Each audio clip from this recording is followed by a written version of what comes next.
Got to say, Drew, not great. Not in a great spot. Oh boy, was it not great. You just go through this slate of games.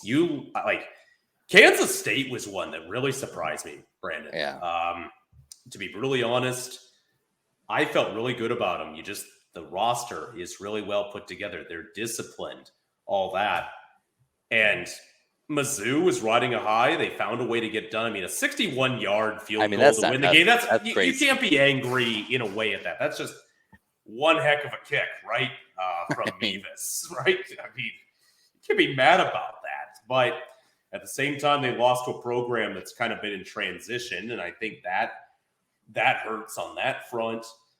Iowa State losing to Ohio, brutal. No other way to put it. Ohio, good defensive team, but Iowa State looked just straight up lost offensively. Cincinnati loses to Miami of Ohio, not University of Miami of Ohio at home after they got off to what looked like a pretty good start. And then by far and away, the biggest head scratcher of the weekend, Oklahoma State losing by 26 at home to South Alabama and just listless. Bad. Offensively, just horrible. And South Alabama is a good football team. Like I think, could do some serious damage this year.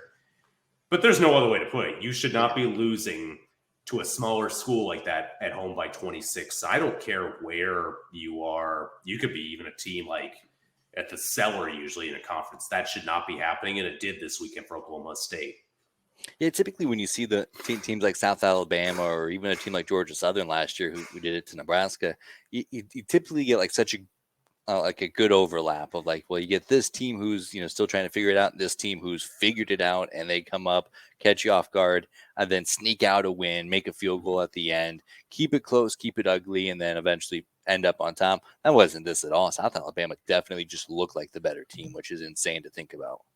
It is. Well, and Oklahoma State's offense, it's bad. I mean, you lose a quarterback in Spencer Sanders, who've been pretty much a starter for the last 4 years, and this guy willingly transfers to Ole Miss to back up, not even starting, to be a backup at Ole Miss. That's saying something. And they ran with 3 different quarterbacks this weekend. Here's their stat line, Brandon. 3 QBs, 16 of 35 for 114 yards, 0 touchdowns, 1 interception. Terrible. Team rushing, 29 carries, 94 yards, average of 3.2 yards a carry with the 1 TD.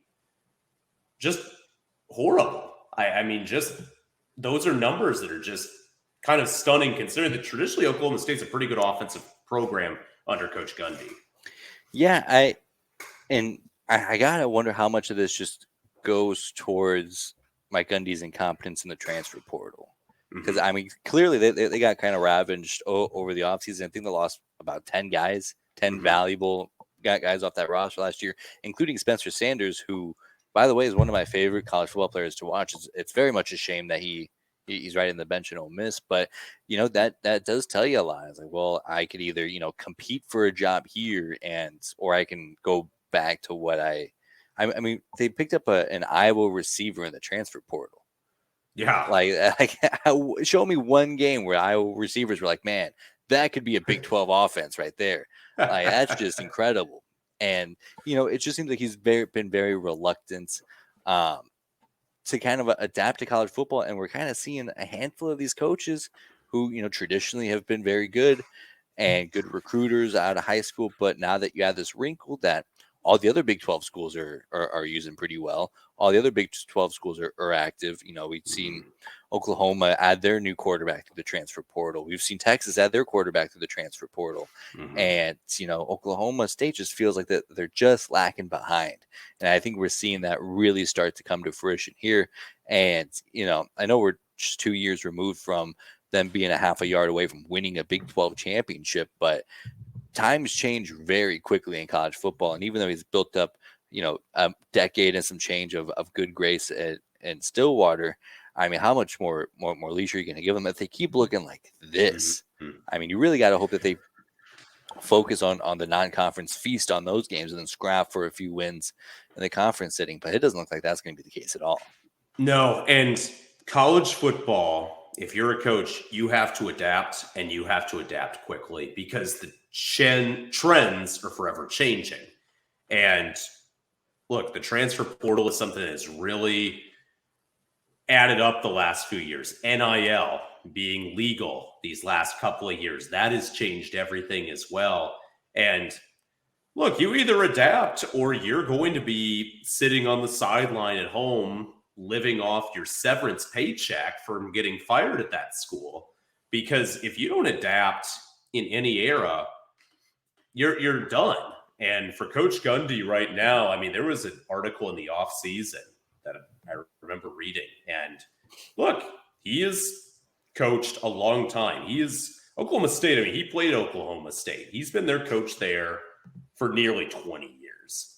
And so for him, look, he's found a lot of success. He's nearly taken teams to national championship games. He's one of the places that traditionally is not the easiest to win, has had some great players come through.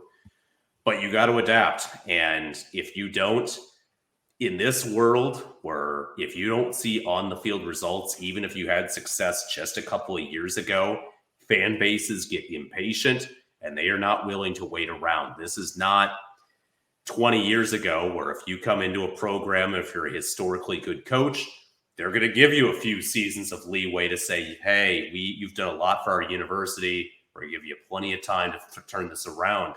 No, like if you struggle for a couple seasons, fan bases are pretty impatient. And that's from, the big boy schools to even those schools that maybe have not had as much success historically.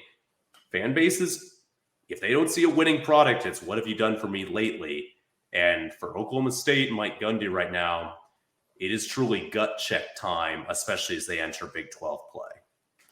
And I think it's not just fan bases that are impatient. I think it's just the way that college football programs can evolve. Of course, the talk of the season's been Colorado and how quickly they've turned that program around through the transfer portal. But what's kind of going under the radar is how quickly some of these programs can devolve through the transfer portal.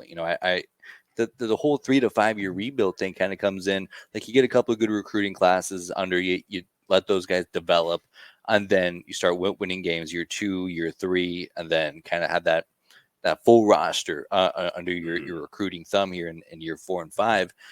You might not have that much time anymore, because when you get, say you do get a good recruiting class. Let's say Oklahoma State did have a good recruiting class. I don't know exactly where they finished up, but usually pretty good.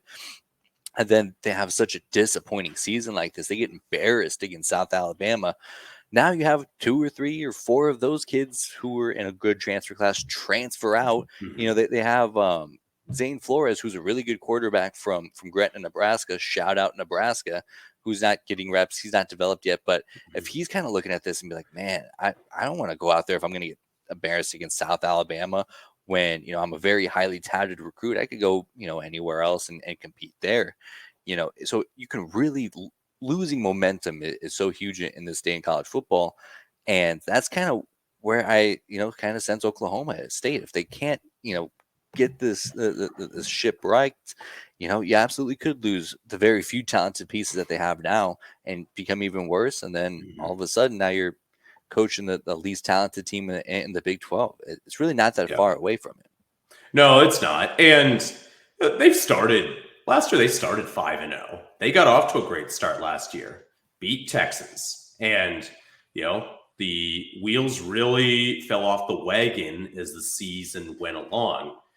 And, for Coach Gundy, he has seen so much great success with that program. So many different double-figure win seasons. He has coached a ton of great players. He has made that program with a state that usually turns to the Sooners in terms of just football dominance. Oklahoma State, a very respectable program that has competed often with Oklahoma for Big 12 championships this last decade plus. So, I personally would give him the benefit of the doubt, say he's got plenty of time. But again, anytime you see after kind of a tough off season, people are kind of questioning, can you change your ways after a disappointing ending to last season? And go home after, a 2-0 start, a win over Arizona State the week before, and lay just a complete goose egg at home. Whether you like it or not, people are going to have questions, and we'll see what kind of resiliency they find. Yeah, I'd also like to mention that Arizona State game not looking like a great win either.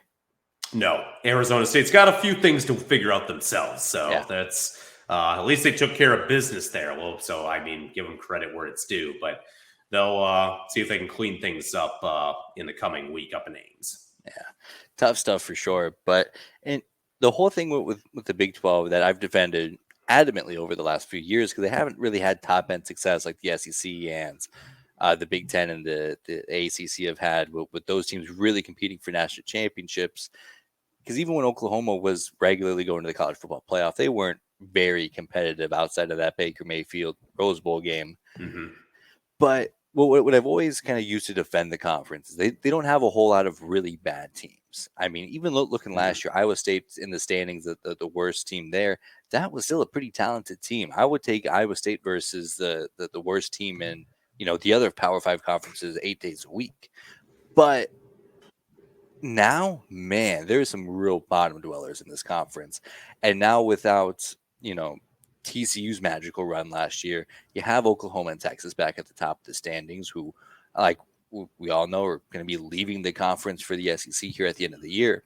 Just bad optics for the Big 12 and a conference that I thought had a lot of promise as far as, TCU maintaining a lot of success, and Kansas State, who let us down against Missouri this week, and Texas Tech, who I thought was going to be a real Big 12 contender this year and take a big step up in year 2 of the McGuire era, lay an egg against Wyoming. And now, granted, I think that they've already proven that they're much better than that team, but those narratives get written early for conferences and their optics, and I fear that the optics for the Big 12 are dwindling pretty quickly.